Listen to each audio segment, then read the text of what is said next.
You think a marriage is destroyed only by a major betrayal, an unforgivable lie, or a massive scandal. But this story will tell you how it sometimes starts with a knock at the front door from an old friend carrying a suitcase. Michael and Sharon weren't just couple goals. They were a standard. They were the specific reason half their single friends spent their nights scrolling through social media, commenting, "God, when?" While everyone else was busy nursing heartbreaks and posting cynical quotes online about how love is a scam, Michael and Sharon were out in the real world, shining like polished gold under a bright spotlight. They had an almost intuitive connection. If Sharon's mood shifted by just 2 degrees, Michael would pick up on it instantly, pull her close, and ask softly who he needed to fight for ruining his girlfriend's day. He was exactly that kind of partner. And Sharon completely adored him, treating him like heaven personally delivered him with express shipping. The girl was gone, completely gone. They laughed at the same inside jokes and talked through their problems, and even their disagreements had a gentle, respectful rhythm. Then came the proposal, a day their community still talks about. It was a typical Sunday morning, and Sharon was volunteering with the church media team. She was navigating a heavy camera rig, focusing entirely on her viewfinder to capture audience reactions for the live stream, completely unaware that she was about to become the main event. Suddenly, the entire auditorium erupted into a roar of cheers and applause. Sharon swung her camera around in confusion, only to find Michael standing directly behind her, holding a classic diamond ring. The crowd went wild. Friends were cheering, and the emotional energy in the room spiked instantly as Michael asked the big question. "Sharon, will you marry me?" Sharon covered her mouth, her hands shaking so much she nearly dropped her equipment. Tears welled up in her eyes immediately, because this wasn't just a grand gesture. This was her best friend, her safe haven, and her absolute favorite person. When she whispered yes, the room burst into another wave of celebration. Their wedding was the definition of understated elegance, a simple, classy garden ceremony under a canopy of fairy lights, with fresh flowers moving gently in the evening breeze. The photographs looked less like a wedding album, and more like stills from a high-budget romance film. After the honeymoon, married life suited them perfectly. Michael was a quintessential corporate gentleman, a dedicated banker, neat, organized, and always calm. Sharon, on the other hand, was a brilliant digital strategist. She worked remotely as a communications lead for international clients, earning a substantial income in foreign currency. Because of the steep time zone differences, Sharon's workday typically began just as Michael's office hours were winding down. It required a delicate balance, but she managed it flawlessly.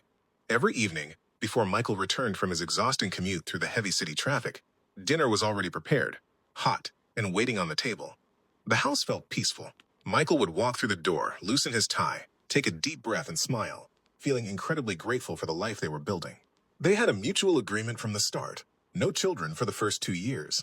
They wanted to enjoy each other's company first, and Sharon wasn't ready to pause a flourishing career that actually brought in a higher salary than Michael's banking job. The beautiful thing was that Michael never felt threatened by her success, at least not until Yakubu arrived. It started on a quiet Saturday morning. Michael and Sharon were wrapped in a blanket, enjoying a lazy weekend watching a movie, when Michael's phone began to vibrate. The screen read, "Yakubu," an old-school friend he hadn't spoken to in years. Michael hesitated, a subtle warning bell going off in his mind. But Sharon smiled warmly and nudged his shoulder, telling him to go ahead and pick it up because it might be important. It was a small decision that changed everything. Michael hit the speakerphone, and Yakubu's voice filled the room, carrying a tone of forced familiarity, explaining that he had a job interview in the city and needed a place to crash for just 2 weeks. Sharon gave a supportive, casual shrug, and Michael turned back to the phone, welcoming his old friend. He had absolutely no idea that he had just opened his home to someone who would systematically try to tear it down. The evening Yakubu arrived, Sharon followed her usual routine. She prepared a massive spread of food, made sure the guest room was immaculate, and then ran upstairs for a major presentation with her corporate team. When Yakubu walked in, Michael welcomed him with enthusiastic backslaps and genuine laughter, thrilled to reconnect. But the warmth evaporated the moment they sat down to eat. Michael walked into the kitchen, neatly arranged the food on a serving tray, and brought it out to the dining table himself. Yakubu froze, a look of profound discomfort and judgment crossing his face. He set his silverware down with deliberate drama and asked Michael why on earth he was the one serving the food. Michael laughed awkwardly, explaining that Sharon had cooked everything before her meeting started. But Yakubu wasn't having it, stating loudly that he could never sit back and let a woman stay upstairs while a man entered the kitchen to serve. Wait, why are you the one serving me food? I cannot have a wife in the house and I will be entering the kitchen, let alone serve. A heavy silence settled over the room. Michael forced a nervous laugh and tried to change the subject, but the poison had already entered the house. Later that evening, Sharon took a quick break between her global calls and came downstairs to greet their guest. She walked into the living room with a warm, welcoming smile and moved in for a polite, conventional side hug. Yakubu went completely rigid. He didn't move an inch, didn't return the gesture, and simply stared at her with an icy expression. Sharon paused awkwardly, realizing the rejection, but kept her composure, politely checking on his comfort before running back up to her workstation. The moment her footsteps faded down the hallway, Yakubu turned to Michael, shaking his head with pure irritation. My wife can never greet any of my friends with a hug. What happened to her knees? He told Michael that his own wife would never disrespect him by hugging his friend instead of kneeling down as a traditional African wife should, and accused Michael of letting his wife run the house. That single sentence struck Michael's ego like a sharp needle. The very next evening, the psychological manipulation began to show its effects. Sharon stepped out of her office to welcome Michael home, greeting him with her usual warmth, telling him his dinner was ready in the kitchen. But Michael snapped, his voice tearing through the quiet living room, yelling, Do I have to beg to be served food in my own house? The shout was so loud and aggressive that the entire space went dead silent, while Yakubu sat on the couch nearby, watching the exchange with a calm, validating nod. Sharon froze, completely stunned.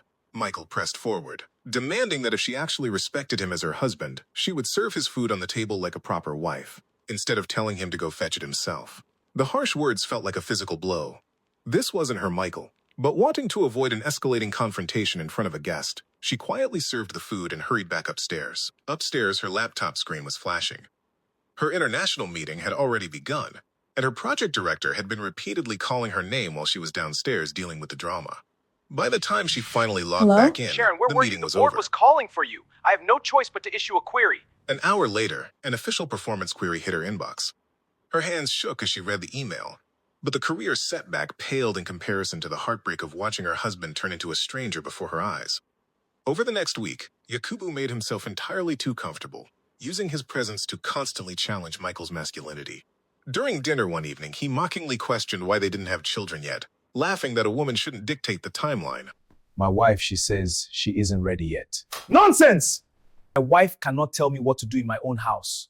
Michael, look at me. Are you the head of this home, or are you just a guest in your wife's house?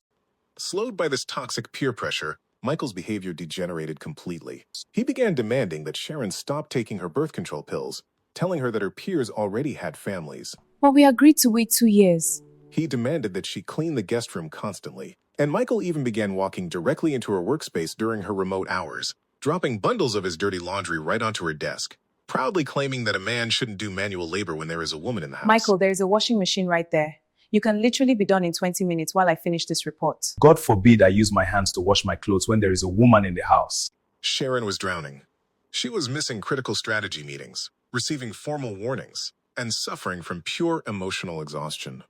One afternoon, a definitive email arrived from her vice president. Final warning. One more lapse, and she would be terminated. Tears filled her eyes, blurring her vision. Michael looked at her tear-stained face and started to feel a bit of sadness. He spoke to Yakubu about it, but instead of offering comfort, Yakubu said that She shouldn't be working for any man. She should be worrying about getting pregnant, Michael. the moment those words left his mouth, a sudden clarity hit Michael like a physical blow. Deep down, he realized the terrifying truth. This wasn't leadership, this wasn't a healthy marriage, this was just an artificial performance. He was actively destroying his own sanctuary just to impress a spectator who would eventually pack his bags and leave, while Michael would be left standing alone in the ruins of the life he had broken. He realized that in just 2 short weeks, Yakubu had almost annihilated a relationship that took years of love, trust, and mutual respect to build. The laughter was gone. The softness was gone. And for the first time in weeks, Michael became deeply angry, not at his wife, but at himself. The next morning, the tension finally reached its breaking point. Michael told his guest he wanted to discuss something with him privately and suggested they speak outside the house so his wife would not hear them. As soon as they got outside, Michael firmly told Yakubu to leave his house. Yakubu let out a chuckle, genuinely thinking it was a joke, but Michael's expression remained stone cold. When Yakubu tried to defend his toxic actions as mere advice, Michael barked back that Yakubu had brought nothing but chaos into his home. Yakubu panicked, asking where he was supposed to go right before his big interview. Michael's final response was simple and absolute. Leave my marriage alone. Yakubu, manage. The front door closed with a heavy, definitive click. Silence returned to the house. A real, peaceful silence. Michael walked back into their bedroom slowly. Sharon was sitting quietly, completely drained of energy. Michael walked over, dropped to his knees beside her chair, and gently took her hands in his. When he looked up at her, there were real tears in his eyes. He apologized deeply, admitting he had forgotten that their marriage was their own private project, not a performance for an audience. He squeezed her hands, promising that no one else would ever have access to the home they built. Sharon closed her eyes and let her tears fall, not out of bitterness, but out of the immense relief that the man she adored had finally come back to her. A few days later, the scene shifted far away to Kaduna. Yakubu had returned home, completely unsuccessful. He had been entirely disqualified in the final stage of his interview. He kicked off his shoes in his living room, radiating frustration and bitterness. His visibly pregnant wife walked out of the warm kitchen, wiping the perspiration from her forehead, and carefully placed a tray on the table, welcoming him home with dinner.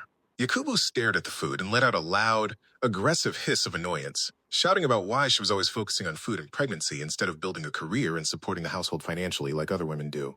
His wife stood completely frozen, reminding him that he was the one who had demanded she quit her job. In pure hypocritical frustration, Yakubu shouted back, asking if she blindly had to agree with him and demanding why she didn't have a vision for her life like Michael's wife in Lagos, calling Sharon a truly responsible, hardworking, brilliant woman. It is a profound irony. The very same woman he had spent weeks mocking and trying to diminish had suddenly become the golden standard he desperately wished his own wife could match. And back in their quiet home in Lagos, Michael held Sharon just a little bit tighter. He finally understood a lesson that many people figure out far too late. When you allow someone else's insecurity to dictate your worth, you stop being the leader of your home and become a puppet for an audience that doesn't matter. In the end, a secure man doesn't need to prove he's in control because he knows that the ultimate sign of power isn't submission, it's partnership. We live in a world full of spectators who want the fruits of a harvest they never planted, and coaches who have never won a game. Protect your partner, protect your rhythm, and remember, the moment you start letting the crowd score your match, you've already lost the game.